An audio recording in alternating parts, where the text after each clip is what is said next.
Salam əziz izləyicilər. Bugünkü videomuzda İran peçini yandırdıqda biraz 30-40 saniyə və ya 1-2 dəqiqə işlədikdən sonra sönmə problemini və ya yandırıram, fitil yanır, əlimi çəkdikdə sönürsə onun problemini deyəcəyik. Bu problemlərdən əsasən birinci növbədə avtomatda olan istrik daçikinin problemidir. Gördüyünüz kimi yandı, keçdi. İndi hal-hazırda fitil yanır. Əlimizi ümumi farsunkanın qazını açmaq istəyəndə fitil avtomatik olaraq sönür.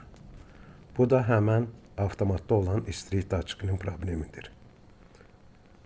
Onu usta çağıraraq dəyişməyiniz müsbətdir.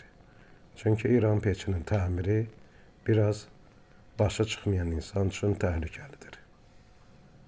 Videomuz sizə yararlı oldusa, like qoymanızı xahiş edirəm.